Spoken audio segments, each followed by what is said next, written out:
Baiklah, yang pertama yaitu biografi Sigmund Freud, psikoanalisis. Sigmund Freud. Sigmund Freud adalah seorang neurologis Austria yang lahir pada tahun 1859, merupakan pendiri psikoanalisis, pendekatan psikologis yang sangat berpengaruh dalam sejarah psikologi. Sigmund Freud belajar di jurusan kedokteran di Universitas Wina dan setelah memperoleh gelar dokter pada tahun 1881, ia bekerja dalam berbagai kapasitas medis. Ia mulai memusatkan perhatiannya pada aspek psikologis dan gangguan saraf dan mulai mengembangkan teori ketidaksadaran, histeria, dan neurosis. Salah satu karya pentingnya adalah The Interpretation of Dream atau penafsiran mimpi. Pada tahun 1899, ia memperkenalkan konsep psikoanalisis kepada dunia. Bersama koleganya, Freud mengembangkan gagasan struktur kepribadian dan mekanisme pertahanan. Pada tahun 1938, akibat penganiayaan Nazi, ia melarikan diri ke London, di mana ia meninggal pada tahun 1939. Freud tetap menjadi figur sentral dalam psikologi, dan pengaruhnya terlihat dalam berbagai aspek psikologi modern, walaupun teorinya telah menjadi subjek kritik dan perubahan sepanjang waktu. Pada tahun 1890-an, Sigmund Freud mengembangkan satu aliran psikologi yang berfokus pada ketidaksadaran manusia, dan sekarang kita kenal dengan sebutan psikoanalisis. Adapun psikoanalisis ini adalah sebuah teori psikologis yang dikembangkan oleh Sigmund Freud, seorang dokter dan ahli saraf Austria pada akhir abad ke-19 dan awal abad ke-20. Teori ini menekankan peran penting dari alam bawah sadar dalam membentuk perilaku dan pengalaman manusia. Dalam teori psikoanalisis dijelaskan bahwa perilaku manusia dipengaruhi oleh kepribadiannya atau personalitasnya. Sigmund Freud sebagai tokoh utama dalam psikoanalisis telah menunjukkan betapa besar kontribusinya dalam bidang psikologi, termasuk konsep tingkat ketidaksadaran dari aktivitas mental. Beliau juga menegaskan bahwa hampir semua aktivitas mental sulit untuk diketahui atau diakses secara langsung oleh setiap individu. Namun, aktivitas mental tertentu dapat mempengaruhi perilaku manusia. Selanjutnya yang kedua yaitu konsep dasar psikoanalisis. Psikoanalisis adalah pendekatan psikologis yang ditemukan oleh Sigmund Freud dan mengandung sejumlah konsep dasar yang membentuk dasar teori ini. Salah satu konsep utamanya adalah ketidaksadaran yang menggambarkan sebagian besar pikiran, perasaan, dan dorongan individu sebagai tidak sadar atau tersembunyi, tetapi memiliki dampak besar pada perilaku dan pikiran manusia. Struktur kepribadian ini terdiri dari id, ego, dan superego adalah elemen sentral dalam psikoanalisis. Dengan id mewakili dorongan besar, ego berperan dalam menengahi antara dorongan dan realitas, dan superego mencerminkan norma dan moral yang diajarkan oleh masyarakat. Mekanisme pertahanan digunakan oleh ego untuk mengurangi konflik internal dan kecemasan, sementara perkembangan psikoseksual mencakup tahap-tahap yang mempengaruhi perkembangan individu. Konsep kompleks keluarga, analisis mimpi, dan peran keluarga juga memiliki tempat penting dalam psikoanalisis. Melalui studi kasus individu dan psikoterapi, psikoanalisis berfokus pada pemahaman konflik internal dan ketidaksadaran individu untuk membantu pasien mengatasi masalah-masalah psikologis mereka. Adapun konsep-konsep ini, meskipun menjadi subjek kritik, masih memainkan peran penting dalam pemahaman tentang psikologi manusia dan psikoterapi. Selanjutnya yang ketiga adalah struktur dasar kepribadian psikoanalisis. Adapun dalam teori psikoanalisis, yang ia kembangkan. Freud membagi struktur manusia menjadi 3 bagian, yang yaitu id, ego, dan super ego. Adapun adapun id merupakan salah satu aspek kepribadian yang bersifat naluriah. Aspek kepribadian ini sudah ada pada diri manusia sejak manusia dilahirkan ke bumi. Id berisikan hal-hal yang secara psikologis menurut Freud telah diwariskan sejak lahir. Contohnya dorongan insting yang secara langsung mencari pemuasan, seperti seorang anak kecil dikendalikan oleh prinsip kesenangan. Secara sederhana, id adalah tempat menetapkan naluri-naluri seksual manusia dan impuls agresif atau sifat dasar hewani manusia. Dengan kata lain, id ini bekerja untuk mendorong manusia agar merealisasikan segala kebutuhannya seperti makan, minum, mandi, dan tidur. Aspek kepribadian ini selalu berhubungan dengan kesenangan. Selanjutnya yang kedua adalah ego. Ego merupakan aspek kepribadian yang bersifat rasional. Ego juga disebut sebagai eksekutif kepribadian karena ia mengontrol tindakan, memilih lingkungan untuk memberikan respon, memuaskan insting yang dikehendaki, dan berperan sebagai pengendali konflik antara id dan super ego.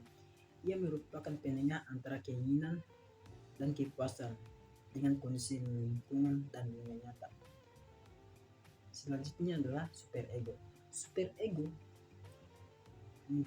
mempunyai fungsi merintangi dorongan-dorongan id, terutama dorongan seksual. Selain mendorong ego untuk menggantikan tujuan-tujuan realistis dan tujuan moral yang mengejar kesempurnaan. Super ego merupakan aspek kepribadian yang berkaitan dengan nilai moral.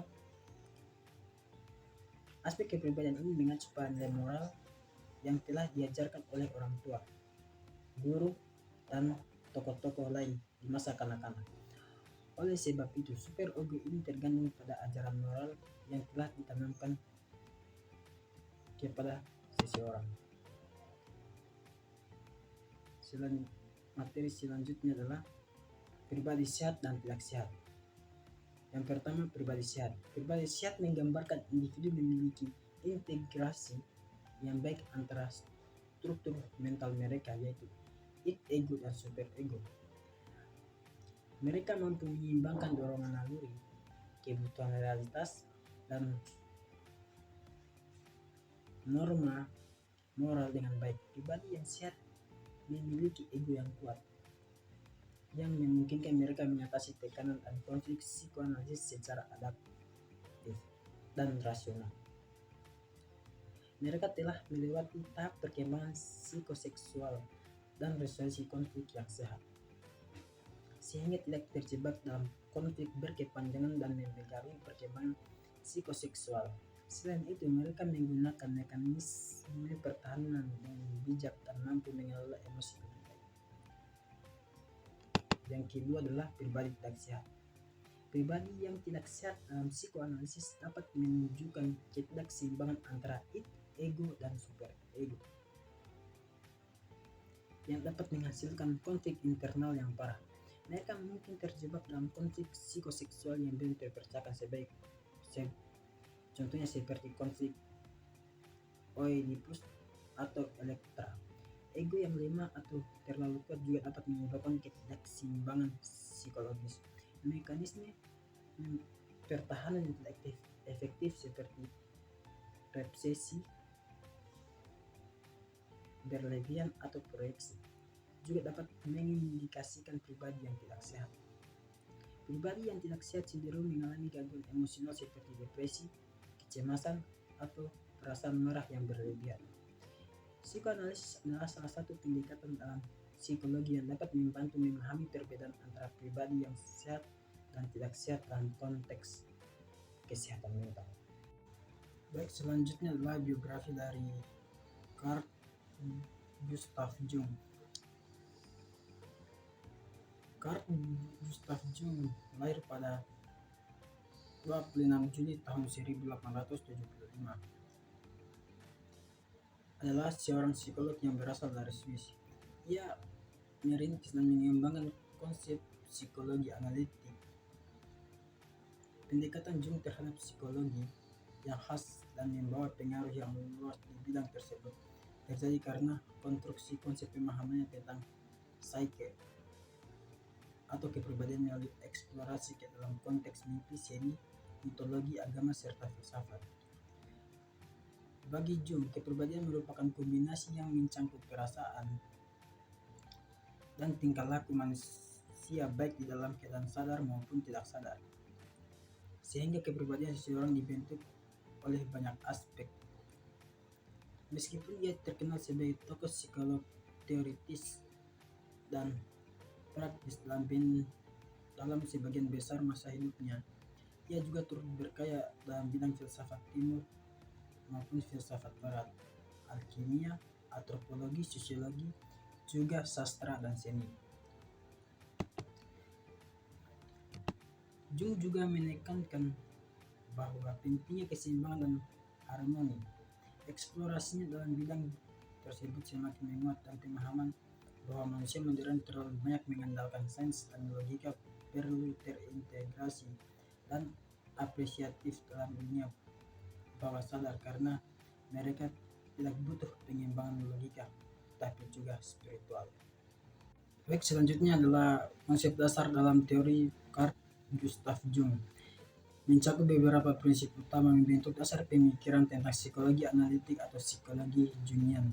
Berikut adalah beberapa konsep dasar dalam teori Jung. Yang pertama adalah alam bawah sadar.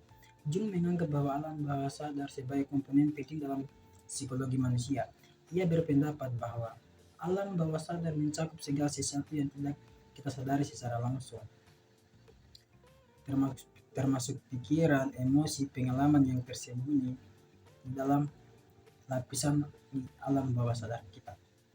Yang kedua adalah arketipe. Jung mengembangkan konsep arketipe, yaitu simbol-simbol atau pola-pola psikologis yang universal yang ada pada dalam budaya dan alam bawah sadar manusia. Arketipe mencakup ide-ide dasar yang terdapat di seluruh kebudayaan dan mempengaruhi pemikiran dan perilaku manusia. Seperti contoh arketipe termasuk ibu, bapak, bayangan, dan anima atau animus. Yang ketiga adalah kompleks. Kompleks adalah kelompok ide, perasaan, dan pengalaman terkait yang berkaitan erat dalam alam bawah sadar seorang manusia atau individu. Mereka sering muncul dalam hubungan dengan pengalaman emosional yang kuat. Jung menekankan bahwa pentingnya memahami dan mengelola kompleks untuk mencapai keseimbangan psikologis. Yang keempat adalah individuasi. Konsep individuasi adalah proses pengembangan diri yang unik dan penting dalam psikologi analitik. Ia menekankan bahwa setiap individu memiliki potensi untuk mencapai keselarasan antara berbagai aspek diri mereka dan mencapai pemahaman diri yang lebih mendalam. Individuasi melibatkan integrasi di alam bawah sadar, pencarian identitas, dan pertumbuhan individu. Yang kelima adalah fungsi psikologis. Jung mengidentifikasi 4 fungsi psikologis utama, yaitu pemikiran, perasaan, intuisi, dan persepsi.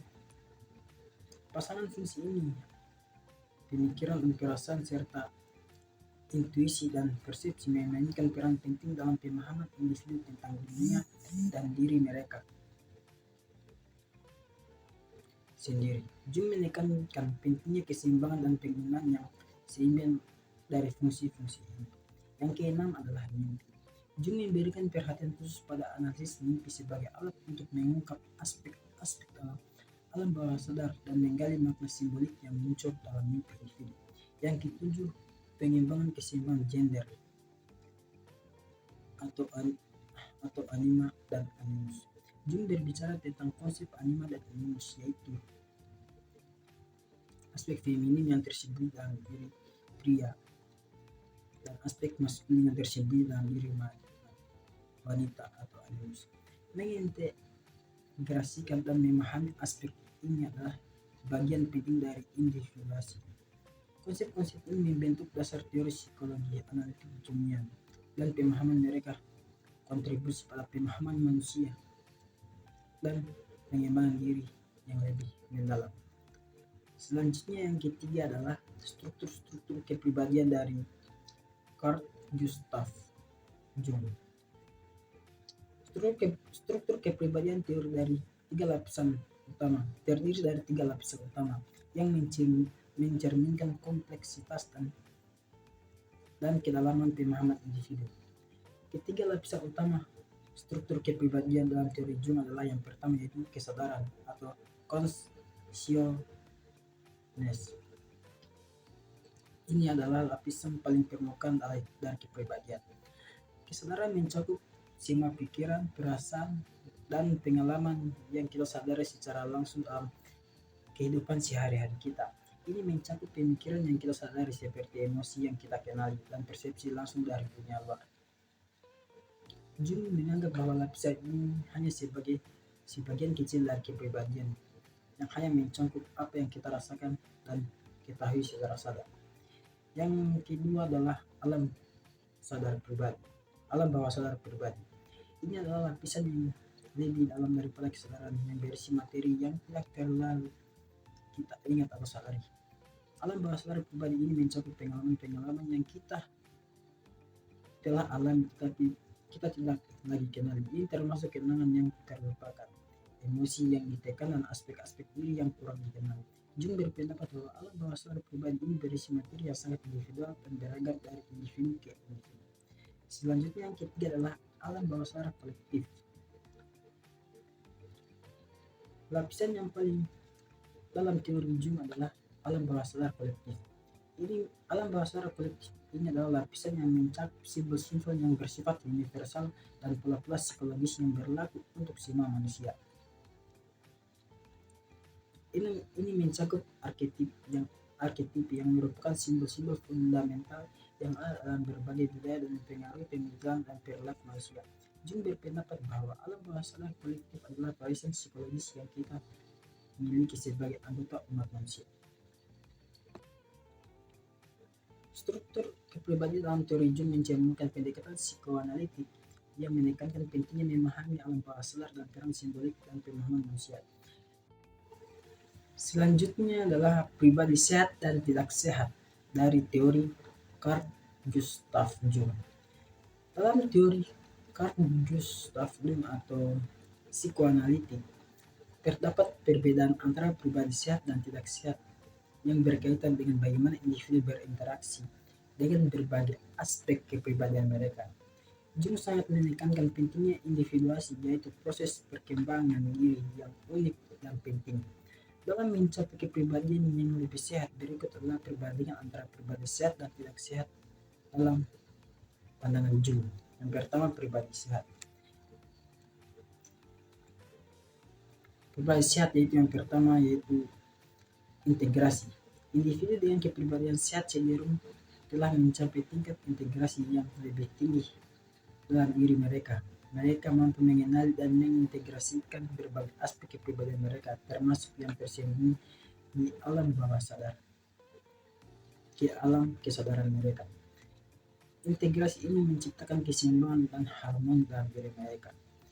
Yang kedua adalah keseimbangan fungsi psikologis. Orang dengan kepribadian sehat mampu menggunakan dan menjalani keempat fungsi psikologis, yaitu pemikiran, perasaan, intuisi, dan persepsi.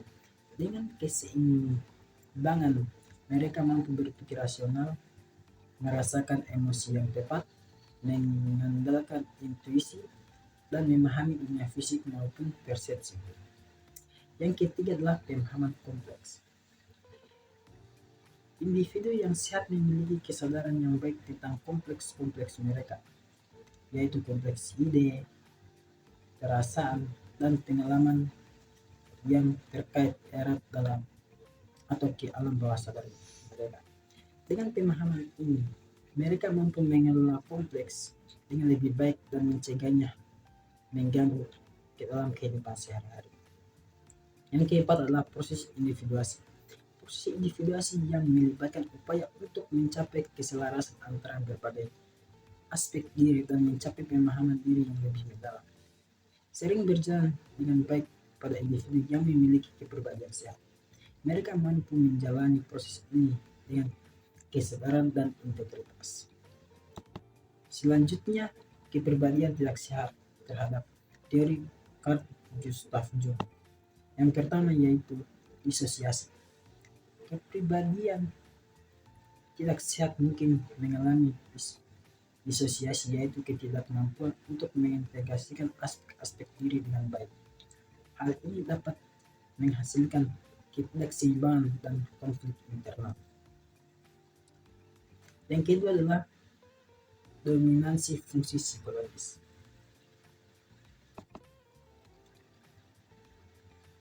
Orang dengan kepribadian tidak sehat mungkin mengalami dominasi salah satu fungsi psikologis tertentu yang mengakibatkan ketidakseimbangan dalam pemikiran dan perilaku. Misalnya, dominasi fungsi pemikiran dapat menghasilkan ketidakpekaan terhadap perasaan, atau dominasi fungsi intuisi dapat membuat individu kurang terhubung dengan realitas fisik mereka. Yang ketiga adalah kompleks yang tidak dikendalikan. Individu dengan kepribadian tidak sehat mungkin tidak memiliki pemahaman yang cukup tentang kompleks mereka, yang dapat menghasilkan pemikiran dan tindakan yang tidak terkendali dan impulsif.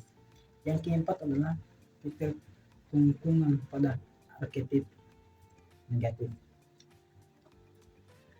Kepribadian tidak sehat dapat mendorong individu untuk terlalu terkungkung pada arketip negatif seperti bayangan atau shadow. Ini dapat menghasilkan perilaku yang destruktif atau tidak sehat. Dalam pandangan Jung, upaya untuk mencapai kepribadian yang lebih sehat melibatkan usaha untuk mengintegrasikan aspek-aspek di alam bawah sadar, mencapai keseimbangan fungsi psikologis, dan mencapai individuasi. Kesadaran dan pemahaman diri adalah kunci untuk mencapai kepribadian yang lebih sehat.